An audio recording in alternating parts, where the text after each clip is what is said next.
5 अनाथ बहनों का जादुई प्याज का घर। पूनम, अलका, बिटिया, कहाँ हो तुम लोग? देखो मैं अपनी 5 बेटियों रानियों के लिए क्या क्या लेकर आया हूँ। सबसे पहले मेरी सबसे छोटी बिटिया रानी के लिए मैं भरने के लिए रंगीन पेंसिल लेकर आया हूँ। बाबा, मुझे यही ड्राइंग बुक चाहिए थी। ये मेरी प्रीति गुड़िया के लिए। तुझे गुलाबी रंग की चूड़ियां चाहिए थी ना?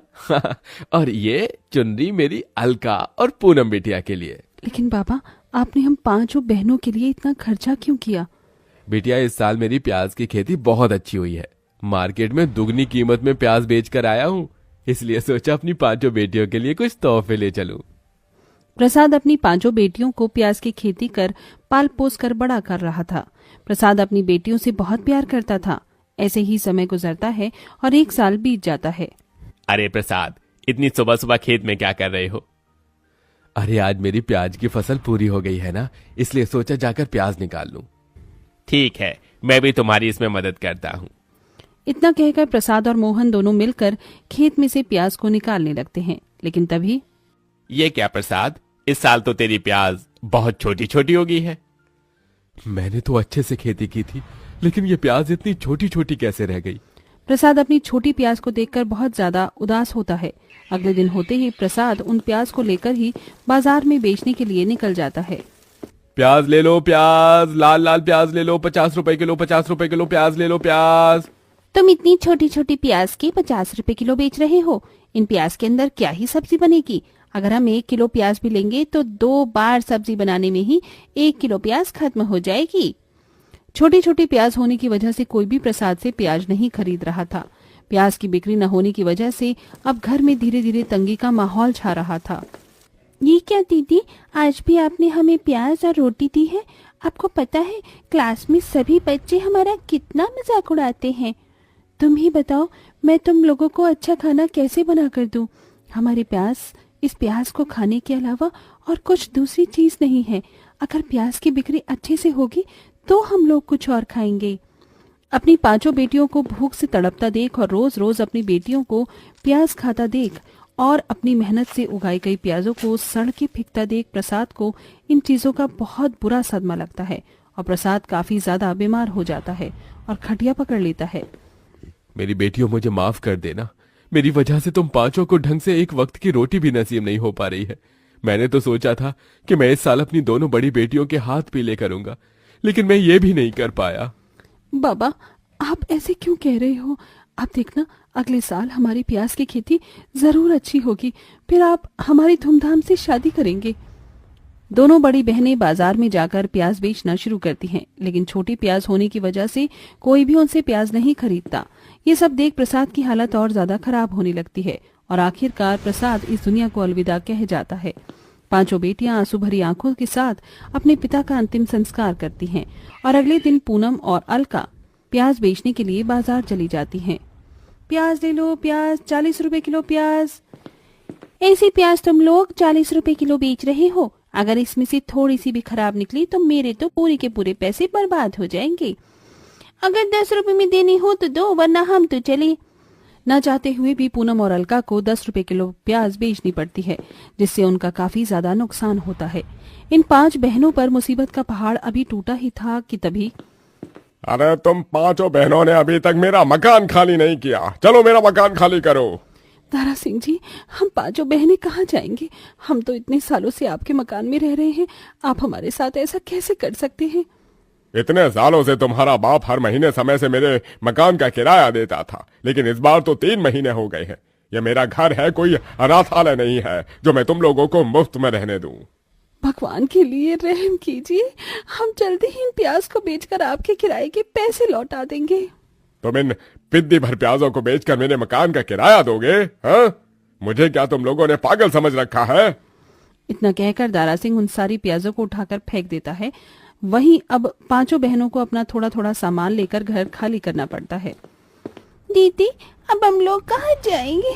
शाम होने को आई है, जैसे जैसे शाम हो रही है वैसे वैसे ठंड भी पड़ रही है। मीना काकी से बात की थी, लेकिन उन्होंने भी हमें सहारा नहीं दिया। सही कहा है किसी ने कि बुरे वक्त में ही कौन अपना है और कौन पराया है इसका पता चलता है। हम लोग एक काम करते हैं, बाबा के प्याज के खेत में चलते हैं। जैसे तैसे करके आज रात हम वहां गुजार लेंगे, कल सुबह देखेंगे कि क्या करना है। पांचों बहनें बोरिया बिस्तर लेकर अपने पिता के प्याज के खेत में जाती हैं और पेड़ के नीचे जाकर बैठ जाती हैं। दीदी दीदी बहुत भूख लगी है, कुछ खाने के लिए दो ना, सुबह से कुछ नहीं खाया। भूख तो हम सबको भी लग रही है। एक काम करते हैं, थोड़ा आटा रखा है और खेत में भी अभी प्याज है, प्याज के परांठे बना लेती हूँ। अलका, तुम ईंटों से चूल्हा बनाने की तैयारी करो, मैं जब तक प्याज के परांठे बनाने की तैयारी करती हूँ। परांठों के लिए पूनम खेतों से प्याज निकालकर उन्हें काटती है कि तभी, दीदी ये प्याज तो ये इन बाकी प्याजों से बड़ी है और कितनी ज्यादा गुलाबी भी है ना, ये प्याज आप मत काटना। क्यों प्रिया, यही प्याज तो सबसे बड़ी है और तुम इसे भी काटने के लिए मना कर रही हो।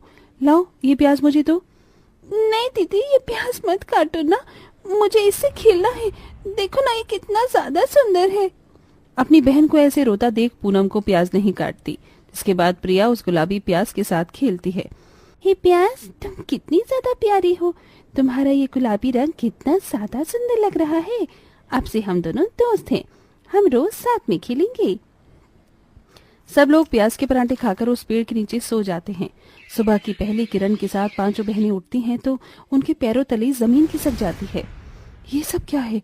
कल रात तक तो यहाँ एक बड़ा सा पेड़ था, लेकिन सुबह होते ही ये पेड़ इस प्याज के घर में कैसे बदल गया? दीदी, हम लोग जल्दी से बाहर जाते हैं, क्या पता ये कोई मायावी घर हो। पांचों बहनें जल्दी से उस प्याज के घर से बाहर निकल के आ जाती हैं। वो पांचों जैसे ही बाहर आती हैं तो देखती हैं कि जिस प्याज के साथ प्रिया रात भर खेल रही थी वो प्याज उनकी तरफ चलकर आ रही थी। उसके छोटे छोटे हाथ पैर और आंखें और एक मुंह भी था। ये सब क्या हो रहा है? लगता है किसी ने कालो जादू किया है। डरो मत, मैं एक जादुई प्याज हूँ।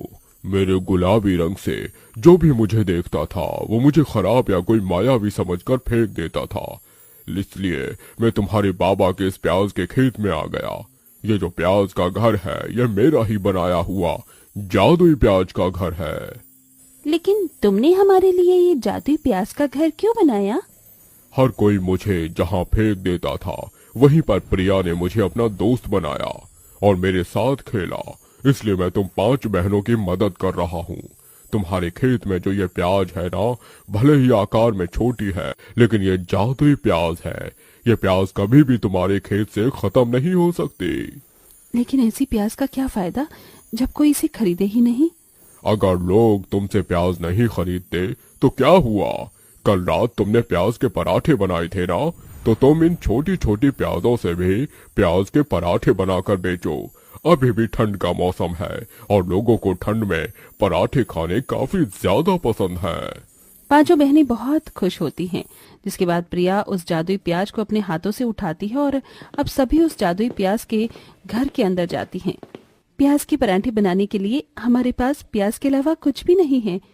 पूनम के इतना बोलते ही उस जादुई प्याज के अंदर से एक सुनहरी चमकदार रोशनी निकलती है और देखते ही देखते पांचों बहनों के सामने प्याज के पराठे बनाने के लिए सारा सामान और एक गैस भी आ जाती है।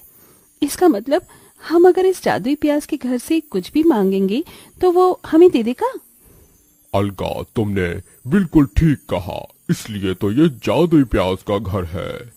उस जादुई प्याज की बात सुनकर अलका बहुत खुश होती है। जिसके बाद अब अलका और पूनम प्याज के पराठे बनाती हैं और जादुई प्याज को भी प्याज के पराठे खिलाती हैं।